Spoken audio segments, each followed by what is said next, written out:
আমি ডক্টর মোহাম্মদ মাহমুদুল হাসান। আজ যে বিষয় নিয়ে আলোচনা করব তা হলো ভয়জনিত পীড়া। ভয়জনিত পীড়ার কারণগুলো কী কী, ভয়জনিত পীড়ার লক্ষণগুলো কী কী এবং ভয়জনিত পীড়া হলে তা প্রতিকারের উপায়। শিশু, পুরুষ ও মহিলাদের যাবতীয় রোগের প্রকৃত চিকিৎসা নিতে গুগল প্লে স্টোর থেকে হোমিও হেলথ কেয়ার অ্যাপটি ইনস্টল করে রেজিস্ট্রেশন করুন। বিস্তারিত জানতে besthomeodoctor.com ওয়েবসাইটটি ভিজিট করুন। ভয়জনিত পীড়া এটি একটি মানসিক ব্যাধি, যা একটি নির্দিষ্ট বস্তু বা পরিস্থিতির প্রতি অত্যাধিক এবং অযৌক্তিক ভয় দ্বারা চিহ্নিত করা হয়।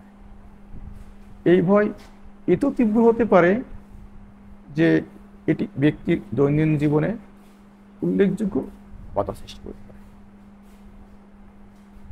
এখন আমরা জানবো ভয়জনিত পীড়ার কারণগুলো কী। ভয়জনিত পীড়ার অনেকগুলো কারণ রয়েছে। যাদের পরিবারে ভয়জনিত পীড়া রয়েছে তাদের এই ব্যাধিতে আক্রান্ত হওয়ার সম্ভাবনা অনেক বেশি থাকে। ভয়জনিত পীড়ার বিকাশে একটি ট্রমাটিক বা নেতিবাচক অভিজ্ঞতার ভূমিকা পালন করতে পারে।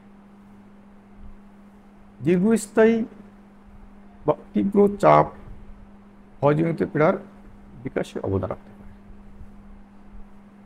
মস্তিষ্কের নিউরো ট্রান্সমিটারের ভারসাম্যহীনতা ভয়জনিত পীড়ার সাথে যুক্ত হতে পারে। এখন আমরা জানবো ভয়জনিত পীড়ার লক্ষণগুলো কী। ভয়জনিত পীড়ার অনেকগুলো লক্ষণ রয়েছে।